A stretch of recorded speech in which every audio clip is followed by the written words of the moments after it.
मैं 30 साल की उम्र में विधवा हो गई थी। पति की मौत के बाद मैं घर पर अकेली ही रहती थी। अपनी उम्र के हिसाब से मैंने अपना फिगर काफी मेंटेन किया हुआ था। एक दिन सुबह से बारिश हो रही थी, तभी एक कुरियर वाला मेरे दरवाजे पर आ गया। वह 22 साल का एक नौजवान लड़का था। बारिश की वजह से वह काफी भीग गया था, इसीलिए मैंने उसे अंदर बुला लिया। हम दोनों आपस में बातें करने लगे। तभी मैंने नोटिस किया कि वह मेरे खूबसूरत जिस्म को ही घूर रहा है। जब मैं उसके लिए चाय बनाने जाने लगी, तभी उसने मुझे अपनी बाहों में भर लिया और फिर हम दोनों ने हेलो दोस्तों, आज की इस रोमांचक कहानी में आप सभी का स्वागत है। मेरा नाम महिमा है। पति की मौत के बाद मैं अकेले घर पर रहती थी। मैं 30 साल की उम्र में ही विधवा हो गई थी। 30 साल की विधवा होते हुए भी मैंने अपने बदन को काफी मेंटेन किया हुआ था। एक दिन सुबह उठकर मैं रसोई घर में चाय बना ही रही थी कि तभी हल्की हल्की सी बारिश होने लगी। मैंने चाय के साथ गरम गरम पकौड़े भी तल दिए। इसके बाद तौलिया और नहाने के बाद पहनने वाले अंदरूनी कपड़े बाथरूम में रख दिए। चाय बनाने के बाद मैंने खिड़की बंद कर दी और टीवी की आवाज तेज कर दी।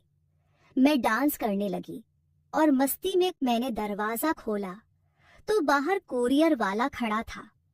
वह 22 साल का एक जवान था, लड़का था जिसका बदन काफी सुडौल था। वह पहले तो मुझे काफी देर तक देखता रहा और फिर बोला, मैडम महिमा के नाम से आपका पार्सल आया है। मुझको तुरंत याद आया कि मैंने एक ऑनलाइन शॉपिंग साइट से अपने लिए एक सूट बुक किया था। मैं बोली, हाँ, मेरा ही नाम ही महिमा है। लड़के ने मेरा कुरियर मुझे थमा दिया और साइन करने के लिए मुझे पेन दिया। पेन देते समय उसके हाथ मेरी उंगलियों को छू गए थे। मैंने एक नजर उसकी ओर देखा और दस्तखत कर दी। मैंने उसे 15 रुपये दिए तो लड़के ने 200 रुपये वापस कर दिए और बोला, 200 और का डिस्काउंट चल रहा है। मैंने उस लड़के को बड़े ही ध्यान से देखा, जिसने आज के बेईमानी के जमाने में भी ईमानदारी से सच कहा और आज 200 रुपये वापस कर दिए। थोड़ी देर बाद वह लड़का बोला, मैडम थोड़ा पानी मिलेगा। मैंने पूरा दरवाजा खोला और बोली, तुम तो काफी भीग गए हो, अंदर आ जाओ। वह अंदर आ गया। मैंने अपना सूट अलमारी में रखा और रसोई घर में पानी लेने चली गई। अब मैंने अपनी छाती से दुपट्टे को अलग कर दिया था। कुछ देर बाद मैंने लड़के को पानी दिया। पानी देते समय जैसे ही मैं थोड़ा झुकी, लड़के की नजर मेरे उभार जा टकराई और उसकी आंखें बड़ी बड़ी हो गईं। पानी पीते पीते वह लड़का नजर बचाकर मेरे उभारों को देख रहा था कि अचानक उसने छींक दिया। मैं बोली, तुम्हें तो सर्दी लग गई है, अभी बारिश भी तेज है। अगर तुम चाहो तो थोड़ी देर यहाँ रुक सकते हो। तुम्हारे कपड़े भी काफी भीग गए हैं, चाहो तो बाथरूम में जाकर फ्रेश हो सकते हो। वह लड़का बाथरूम में चला गया। उसने दरवाजा बंद करके लाइट जलाई। वहां मेरा नहाने का तौलिया और अंदरूनी कपड़े पहले से ही रखे हुए थे। लड़के ने अपनी कमीज निकालकर उस तौलिया को पहले चूमा और फिर उसी से अपने बदन को पोंछा। उसने मेरे अंदरूनी कपड़ों को अपने हाथ में लिया ही था कि तभी बाथरूम के दरवाजे पर दस्तक हुई। उसने मेरे कपड़ों को वहीं पर रख दिया और थोड़ा सा दरवाजा खोलकर बाहर देखने लगा और बोला, क्या हो गया मैडम? मैंने उसको काले रंग का कुर्ता दिया और बोली, ये लो, इसे पहन लेना। लड़के ने वह कुर्ता पहन लिया और अपनी कमीज सूखने के लिए डाल दी। लड़के ने बाथरूम में बहुत समय लगाया। मुझे समझ नहीं आया रहा था कि इतनी देर से वह कर क्या रहा है। काफी देर बाद वह नहा के निकला और बेडरूम में जाकर टीवी देखने लगा। मैं रसोई घर से चाय और पकौड़े ले आई और उससे पूछने लगी, तुम्हारा नाम क्या है? वो लड़का बोला, मैडम मेरा नाम आर्यन है। मैं 1 साल से कुरियर डिलीवरी का काम कर रहा हूँ, पर पहली बार अब जितनी नेक औरत मिली है जिसने मेरे साथ इतना अच्छा व्यवहार किया है। फिर वह बोला, आप यहाँ अकेली रहती हैं या आपके साथ कोई और भी रहता है? मैंने कहा, मैं अकेली ही रहती हूँ। कुछ सालों पहले मेरे पति की मौत हो गई थी। इस दुनिया में मेरा उनके अलावा और कोई नहीं था। तब से मैं यहाँ अकेली ही रहती हूँ। वह बोला सुनकर बहुत बुरा लगा। पर आपके पति की मौत कैसे हुई थी? मैंने कहा, एक कार दुर्घटना में उन्होंने अपनी जान गंवा दी।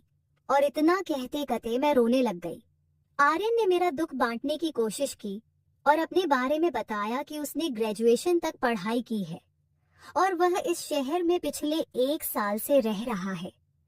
वह यहाँ एक अच्छी नौकरी की तलाश में आया था, पर जब उसे कोई नौकरी नहीं मिली तो उसने एक कुरियर कंपनी में नौकरी शुरू कर दी।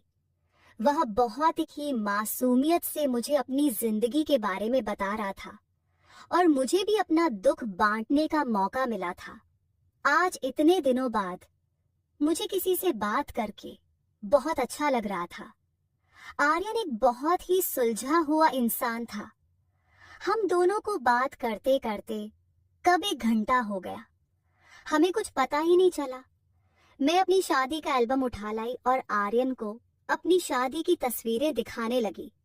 आर्यन ने बोला, सच कहूं तो तब आप किसी खूबसूरत अप्सरा से कम नहीं थी। मैंने मुस्कुराते हुए कहा, और अब क्या अब मैं अप्सरा नहीं लगती? बस इतना बोलकर मैं मुस्कुराते हुए खाली प्लेट और कप लेकर रसोई घर में चली गई। मैंने आर्यन से कहा, तुम यहीं बैठो, तब तक मैं नहा के आती हूँ। मैं नहाने की तैयारी कर रही थी और मैं यह भी नोटिस कर रही थी कि आर्यन सिर्फ और सिर्फ मेरी खूबसूरती ही निहार रहा है। मैं नहाने के लिए जा रही थी कि तभी वापस बेडरूम में मैं आ गई।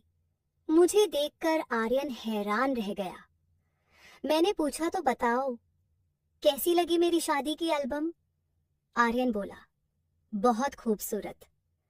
वह मेरे गले के नीचे देख रहा था और बड़ी ही मददोश सी आवाज में बोला, वैसे आप अभी भी कुछ कम नहीं है। आप अगर चाहो तो किसी का भी मन मोह सकती हो। यह सुनकर मैं एक खास अदा में मुस्कुरा दी।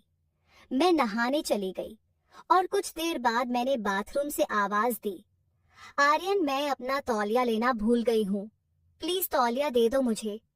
आर्यन आया और मुझे मेरी तौलिया पकड़ा दी, पर उसने मेरे साथ कोई हरकत नहीं की।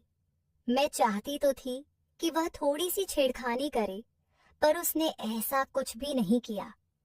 कुछ देर बाद मैं नहाकर बाहर आई। मैंने काले रंग का लहंगा और काले रंग की चोली पहनी हुई थी। छाती पर दुपट्टा था और सिर पर तौलिया बंधा हुआ था। आर्यन मुझको देखकर भी अनजान बना टीवी देख रहा था। मैं आईने के सामने खड़ी थी। मैंने अपने पूरे बाल खोल दिए। मेरे धुल्ले मुलायम गीले खुले हुए बाल मेरी खूबसूरती को 4 चांद लगा रहे थे। आर्यन के मन में आया कि वह चुपके से उठकर मेरी कमर पकड़कर उसे पूरी तरह दबा दे। तभी मैंने आर्यन की तरफ देखा। इससे आर्यन घबरा गया और अपनी चोर नजरों को टीवी पर लगा दिया। कुछ देर बाद मैं आर्यन के पास आकर बैठ गई और उससे बात करने लगी। बीच बीच में आर्यन का हाथ मेरे हाथ को छू भी जाता था, पर मैंने बुरा नहीं माना।